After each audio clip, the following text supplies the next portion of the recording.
It's over! He's done it again! Unbelievable! Oh, straight into the roof of the net. Nice one. Straight down the middle.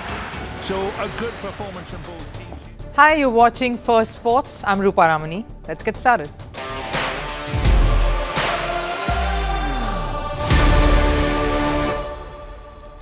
Now, any massive sporting event puts the host country and the organizers under pressure. It has to go off successfully and without any glitches and hurdles. The two big events that are lined up in the coming year are the T20 Cricket World Cup and the Paris Olympics. There are security threats now looming large over both these mega events. We'll tell you how. And what does the future hold for Team India's cricket captain, Rohit Sharma? There is a lot of uncertainty that fans are very anxious about, especially after all that has transpired over the last few weeks. For Rohit, the present seems to be just as tense as the future. All of that in the show today, but first let's look over to Sports 360. We'll begin with cricket news. New Zealand beat Bangladesh by 7 wickets in yesterday's ODI match. Hosts Bangladesh scored 291 runs with Soumya Sarkar smashing 169. New Zealand chased down the target in the 46th over. Henry Nicholls and Will Young scored half-centuries for the Black Caps. New Zealand have taken an unassailable 2-0 lead in the three-match ODI series. Europe's top court has ruled in favour of the Super League. The court says that UEFA's control of European football is an illegal monopoly. The ruling states that requiring approval for new football competitions from FIFA and UEFA is contrary to European law. Super League is a proposed seasonal competition in Europe. The tournament aims to rival UEFA's Champions League, which is currently Europe's only top club tournament. Staying with football news, Brazil football team's doctor has given an update on striker Neymar. The doctor says that Neymar will be unfit for Copa America in July next year. After a successful knee surgery, Neymar is still in recovery mode. However, the doctor says that the recovery is taking longer than expected. Neymar is likely to be away from the field till at least August next year. In hockey, the Indian men's team defeated France 5-4. It was a thriller last night. The match was part of the Five Nations tournament. India and France went back and forth with goals, each till the final whistle. This was India's solitary win in the 4 matches that they've played so far. And the Indian Sports Ministry has confirmed the nominations for the annual awards. Men's badminton duo Satvik Sairaj Ranki Reddy and Chirag Shetty will be conferred with the Khel Ratna this year. Ranki Reddy and Shetty became the first Indian men's pair to secure world #1 rankings in badminton. The prestigious Khel Ratna is the highest sporting award in India. The ceremony will be held on the 9th of January in India's capital, New Delhi. Now, a name that is synonymous with the Mumbai Indians franchise at the Indian Premier League is Rohit Sharma, and rightfully so. The man took up the reins of a team that was in a slump. And within years, Mumbai Indians' identity became his very own. There's only one other team that has only one man who's helmed cricket affairs for as long as he has in the IPL, and we know who that is. Mumbai Indians did send out an emotional press release just a while back saying it's just the philosophy to move on and pass on the baton to the next leader, and that is constant. And Rohit Sharma will continue to be the leader and mentor that he is. That is his legacy, and that stands. Now, why are we speaking about Rohit Sharma at this point? Because the transfer window is open again post the mini auction, and it will remain open till sometime in February, a month before the league starts next year. Fans are eager and anxious about what is to happen with their beloved Rohit Sharma, and will he choose to skip out and trade elsewhere? The franchise has been vehement in opposing that thought. No players will be traded out, they say. Some of the fans who were gathered to watch the auction proceedings in Dubai, it was a first for auctions history, actually screamed out asking Akash Ambani, owner of the franchise, to bring back Rohit Sharma, to which Akash actually responded loudly, "Don't worry, he will bat for us." A message that the franchise also tweeted out later. The Mumbai Indians held their poise and made smart, frugal buys at the auction table, nothing too fancy, and would be thrilled with whom they've added to their arsenal. Experts agree, though, that Mumbai Indians did well at the table, but it's outside the auction table where the real challenge lies. Rohit's captaincy will definitely be a big miss. The kind of balance Rohit Sharma had, he was such a lovable character in the squad. Like if you ask anyone, even guy like me, who's retired few years ago, if I had a choice to play uh, in a particular captain, under a particular captain, I would have loved to play under Rohit Sharma. I would have, I played under Mahendra Singh Dhoni, and I know how amazing it was, playing under Saurav Ganguly. They were very welcoming.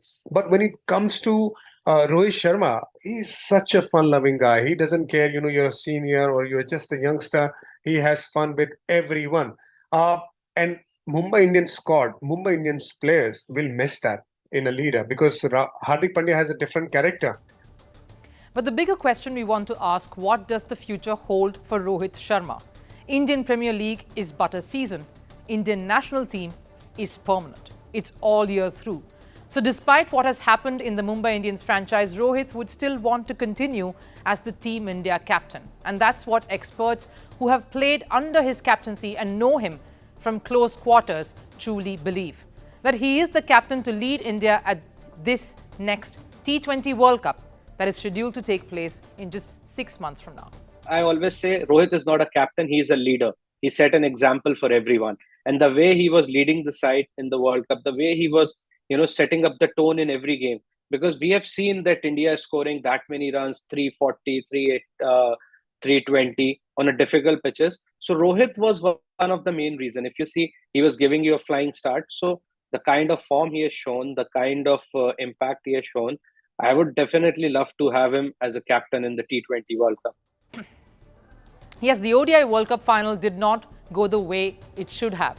India were completely outplayed and there was little Rohit Sharma, the skipper, could really do. But he's been in superb form with the bat and the team seems to rally around him. The BCCI has managed to convince coach Rahul Dravid to stick around some more and usher India right up to the T20 World Cup. Would they persist with Rohit Sharma at the helm as well? On the sidelines of the Women's Premier League auction in Mumbai, the BCCI president Jay Shah chose to steer clear of this topic, saying the World Cup was still a while away, and chose to talk about Hardik Pandya's recovery instead, that he could be fit in time for the T20s against Afghanistan, that is scheduled to take place right after the series against South Africa. What is the need to have clarity right now? It is starting in June. We have the IPL before that and the series against Afghanistan. We are monitoring him on a day-to-day basis. He is at the NCA and working very hard. He could be fit before the Afghanistan series also. We have given the extension but are yet to finalize the contract. We did not get time at all. They finished, I had a meeting with them and we agreed mutually that they will continue. We will sit down and decide once they return from South Africa. Yes, Hardik Pandya seems to be the golden boy of cricket at the moment, the man with the Midas touch, who won an inaugural IPL title leading the Gujarat Titans just a couple of years ago. The man touted to be India's next captain in the shorter format for sure. But just when will that switch happen is the big question that fans are all eagerly waiting for. Now, the England cricket team is currently on tour in the West Indies. They are being hosted in Trinidad and Tobago. After drubbing at the ODI World Cup in November, the series in the Caribbean is something the English team would have been looking forward to. Sure, they are there for cricket, but there's also clear blue skies, palm trees, serene beaches and sparkling water. But earlier this week, the English team were locked down. They were cooped up in their hotel rooms and they were not allowed to leave. That's because something happened on the 18th of December that left the English squad pretty shaken. The England team were put up in a prime hotel in Trinidad and Tobago's capital, Port of Spain. In the wee hours of Monday morning, England players were woken up by gunshots. Outside their hotel, a 47-year-old man bled to death from bullet wounds. The hotel was then locked down. Police officials have launched an investigation which is still underway. Meanwhile, the England team are continuing with the series. There's still one match to go, but it won't be played in Port of Spain. It was definitely a lucky escape for the cricketers, and it's assuring that they are all safe. This wasn't the first time, though, that a cricket team on tour has witnessed such an attack. Many times, cricket tournaments have been cancelled or called off due to violence. There have even been times when cricket players have been the target of these attacks. The whole world was in shock when terror attacks took place in India's Mumbai. At that time, England were on tour in India and they had to cancel their tour midway. In 2009, Sri Lanka were on tour in Pakistan when their bus was attacked by unidentified gunmen. We all remember that. At least 7 Sri Lankan players were wounded and 6 Pakistani policemen lost their lives. During the 2017 Champions Trophy in England, a bomb blast shook the streets of London. The blast happened just a few kilometers away from the venue where India were playing Pakistan at the Oval. Despite the security lapse, the tournament was allowed to carry on. Another instance of an attack on a cricket team happened when Australia were visiting India in 2017. The Aussie team's bus was hit by a rock in the Indian city of Guwahati. Thankfully, no players were injured and the attacker was arrested immediately. New Zealand saw one of its most gruesome acts of terror in 2019. A gunman opened fire in a mosque, killing many people. At that time, Bangladesh were playing in New Zealand.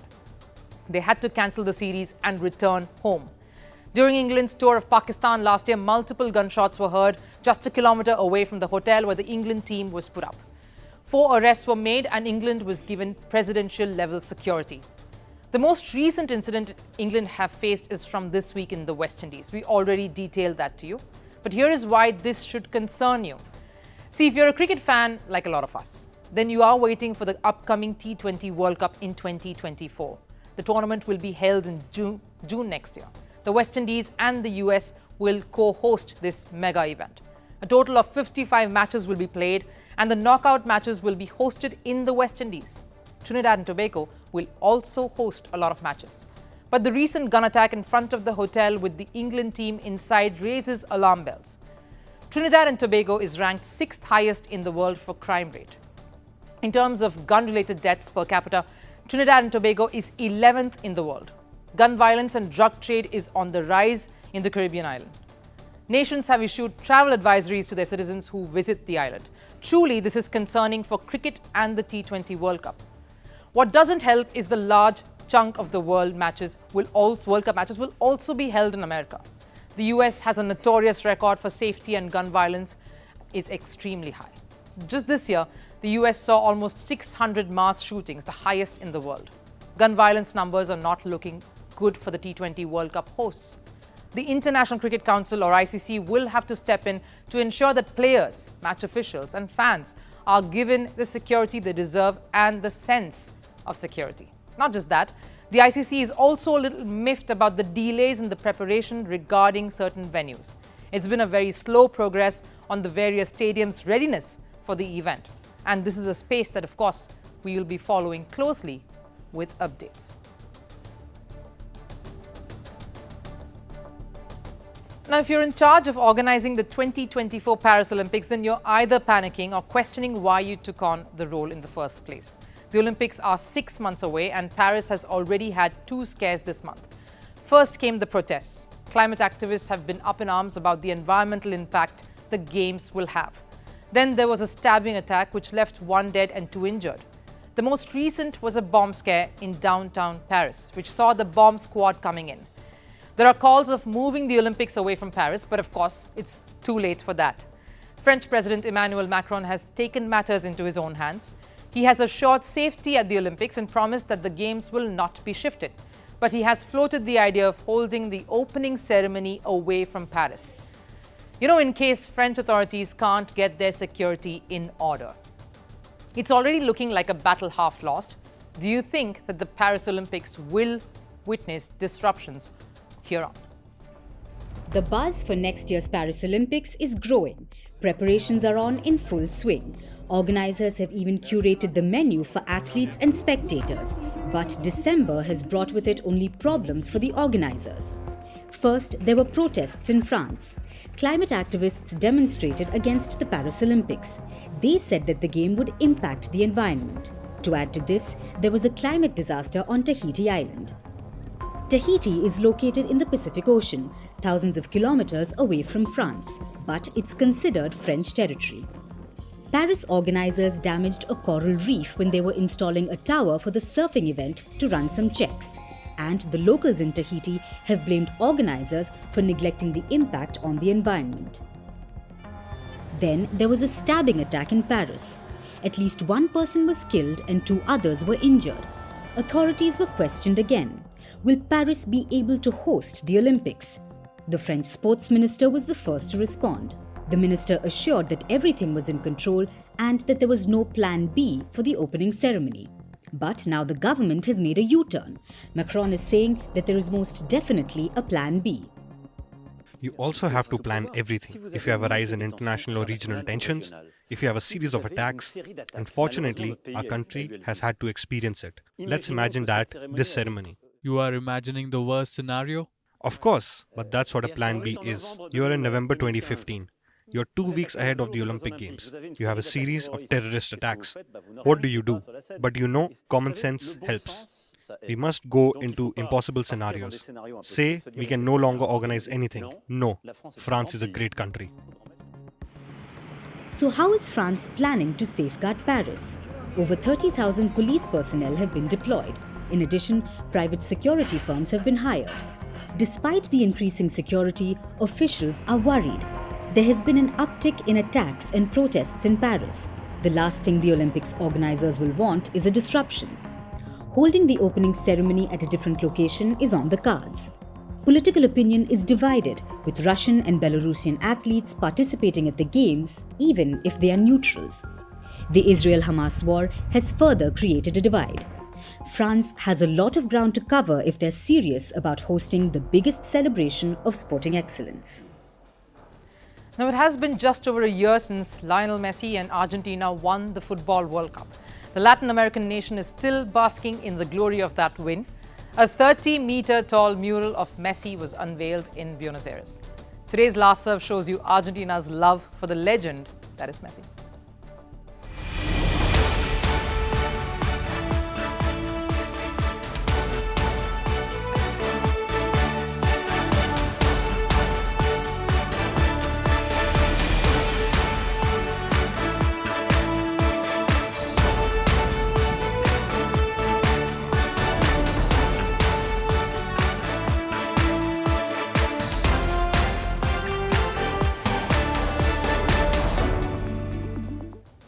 Stunning pictures but that's all from us here at Firstpost. Thanks so much for watching us. We'll of course join you again tomorrow at 7 p.m. Till then, take care. Bye-bye.